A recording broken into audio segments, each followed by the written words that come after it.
நண்பர்களுக்கு வணக்கம். நான் உங்கள் இமானுவேல். தற்பொழுது மோந்தா புயலானது மசூலிப்பட்டினத்திற்கு தென்கிழக்கு திசையில் வங்கக்கடல் பகுதிகளில் நிலவிக் கொண்டிருக்கிறது. அது மட்டுமல்லாது தொடர்ச்சியாக வடக்கு வடமேற்கு திசையில் அது பயணித்து கொண்டிருக்கிறது. இது நாம் எதிர்பார்த்திருந்த ஒன்று தான்.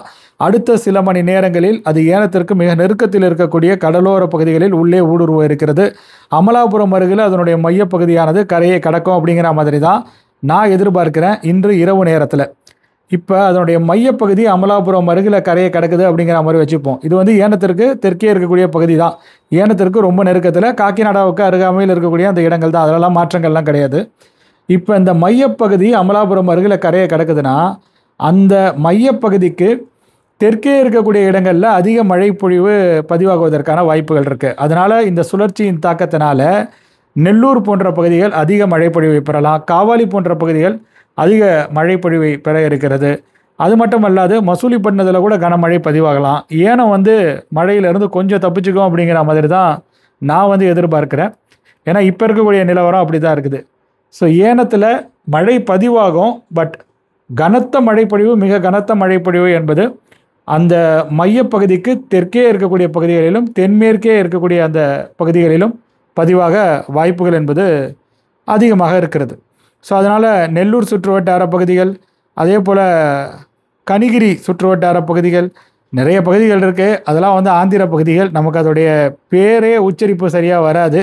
மசூலிப்பட்டினம், காவாலி, ஆந்திராவினுடைய நிலவரத்தை நம்ம வந்து விட்டு வந்துடுவோம் தமிழகத்திற்கு. தமிழகத்தில் இப்போ மழையானது இப்போ தூறல் மாதிரி போட்டுட்ருக்கு இல்லையா? சென்னையில் தெற்கு புறநகர் பகுதிகளில் அடுத்து வரக்கூடிய சில மணி நேரங்களில் அந்த தூறல் மாதிரியான மழை வந்து நின்றுவிடும். அதில் வந்து எந்த விதமான மாற்றங்களும் கிடையாது. இன்று இரவு நேரத்தில் அல்லது நள்ளிரவு நேரத்தில் தமிழகத்தினுடைய வடகோடி பகுதிகளில், அதாவது பழவேற்காடு ஏரிக்கு மிக நெருக்கத்தில் இருக்கக்கூடிய இடங்களில் கூட மழையானது விற்றுவிடும் அப்படிங்கிற மாதிரி நம்ம வந்து உறுதியாகவே நம்பலாம். அதாவது தூறல் மழை, சாரல் மழை இப்போ எந்த அளவுக்கு இன்டென்சிட்டியாக ரெயின்ஃபால் ரெக்கார்ட் ஆகுதுன்னு தெரியல. நேரம் மழை வந்து குறைஞ்சிருக்கணும். ஏன்னா சுழற்சி வந்து மசூலிப்பட்டினத்திற்கு தென்கிழக்கில் தான் நிலவி கொண்டு இருக்கிறது. அதற்கும் நமக்குமான தொடர்பு வந்து குறைந்து கொண்டே இருக்கிறது அப்படிங்கிற மாதிரி சொல்லலாம். அதனுடைய தாக்கமானது குறைந்து கொண்டே இருக்கிறது வடகோடி தமிழகத்தில். ஆனால் அது வந்து உங்களுக்கு ஏனம் அருகில் கரையை கடந்தாலும் நம்முடைய மேற்கு தொடர்ச்சி மலைப்பகுதிகளில் மழை வாய்ப்பு இருக்குது. கன்னியாகுமரி மாவட்டத்தில், நெல்லை மாவட்டத்தில், தென்காசி மாவட்டத்தில், விருதுநகர் மாவட்டத்தினுடைய மேற்கு பகுதிகளில், தேனி மாவட்டத்தில், கேரள மாநில தெற்கு கடலோர மாவட்டங்கள் மற்றும் அதனை ஒட்டியிருக்கக்கூடிய மேற்கு தொடர்ச்சி மலைப்பகுதிகளெல்லாம் ஓரளவிற்கு கணிசமான மழையை நம்ம எதிர்பார்க்கலாம் அடுத்த 24 மணி நேரத்தில். அதே மாதிரி நீலகிரி மாவட்டத்தில், வால்பாறை மற்றும் இதன் சுற்றுவட்டார பகுதிகளில் கூட மழையானது பதிவாகலாங்க. கோயம்புத்தூர் மாவட்ட பகுதிகளில் கூட சில இடங்களில் நம்ம மழையை வந்து எதிர்பார்க்கலாம். ஸோ நான் என்ன சொல்ல வரேன்னு உங்களுக்கு புரிஞ்சிருக்கும்னு நினைக்கிறேன். இந்த சுழற்சியினால் மேற்கு திசை காற்று மிக சிறப்பாக அரபிக்கடல் பகுதிகளிலிருந்து நம்முடைய நிலப்பகுதிகளுக்குள்ளாக ஊடுருவி வருகிறது. ஆக்சுவலாக கேரள நிலப்பகுதிகளில் முதல்ல ஊடுருவோம். அதன் பிறகு நம்ம மேற்கு தொடர்ச்சி மலைப்பகுதிகளில் ஊடுருவி வருகிறது. அதனால தான் நம்ம வந்து கன்னியாகுமரி மாவட்டத்தை அதிகமாக வந்து எதிர்பார்க்குறோம். கன்னியாகுமரி மாவட்ட கடலோர பகுதிகளிலும் மழையானது பதிவாகலாம். உங்களது பகுதியின் நிலவரத்தை எங்கள் கூட பகிர்ந்து கொள்ளுங்கள். மற்றபடி சுழற்சியின் மறைமுகமான தாக்கத்தினால, அதாவது உட்பகுதிகளில் ஏற்படக்கூடிய அந்த காற்றின் திசை மாற்றம் காரணமாக சில இடங்களில் அங்குமிங்குமாக மழையானது பதிவாகும். பட் மெயின் பெனிஃபிட் நெக்ஸ்ட் 24 ஹவர்ஸில் எந்த பகுதிகள் அடைய இருக்குதுனாக்கா, வடகோடி தமிழக பகுதிகளை விட அதிகமான பெனிஃபிட்டை நம்ம தென் மாவட்ட மேற்கு தொடர்ச்சி மலைப்பகுதிகள் அடையலாம். அதே போல் மேற்கு தொடர்ச்சி மலைப்பகுதிகள், மேற்கு மாவட்ட பகுதிகளின் சில இடங்கள் அடைவதற்கான வாய்ப்புகள் இருக்குது. இப்போ வடகோடி தமிழகத்தை பொறுத்த வரைக்கும் இதுவரையில், அதாவது காலை 8:30 மணிக்கு பிறகு பதிவான அந்த மழை அளவுகளை நம்ம பார்க்கும் பொழுது, கனகமாச்சத்திரம் இது திருவள்ளூர் மாவட்ட பகுதி, அங்கே 34 மில்லிமீட்டர் அளவு மழை. கலிகேசம் இது வந்து கன்னியாகுமரி மாவட்டம், அங்கே 22 மில்லிமீட்டர் அளவு மழை பதிவாக இருக்கிறது. கரடிபுதூர் திருவள்ளூர் மாவட்டம் 16 மில்லிமீட்டர் அளவு மழை. பூவாலம்பேடு திருவள்ளூர் மாவட்டம் 16 மில்லிமீட்டர் அளவு மழை. மேடவாக்கம் சென்னை மாநகர் 15 மில்லிமீட்டர் அளவு மழை. ஸோ காலை 8:30 மணியிலிருந்து இப்பொழுது வரையில் 15 மில்லிமீட்டர் மற்றும் அதற்கு குறைவான அளவு மழை தான் வந்து சென்னை மாநகரின் சில இடங்களில் பதிவாக இருக்கிறது. நம்ம இந்த லிஸ்ட்டில் இருக்கிற பகுதிகளை தவிர்த்து சில இடங்களில் 25 மில்லிமீட்டர் அளவு மழை பதிவாக இருக்குது அப்படிங்கிற மாதிரி கூட நம்ம கணக்கில் எடுத்துப்போம்.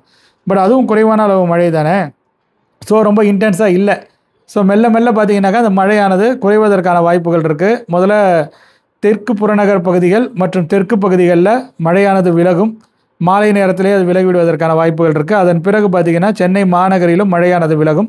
இரவு நேரத்தில் திருவள்ளூர் மாவட்டத்தில் இருக்கக்கூடிய சென்னை மாநகரனுடைய வடக்கு புறநகர் பகுதிகளிலும் மழையானது விலக தொடங்கிவிடலாம். நள்ளிரவு அதிகாலை நேரங்களில், நள்ளிரவு மற்றும் அதனை ஒட்டி அதிகாலை நேரங்களில் பழவேற்காடு ஏரி மற்றும் அதனை ஒட்டி இருக்கக்கூடிய இடங்களிலும் மழையானது விலகிவிடலாம், இந்த தூறல் மழை கூட நின்றுடும் அப்படிங்கிறத தான் நான் சொல்ல வரேன்.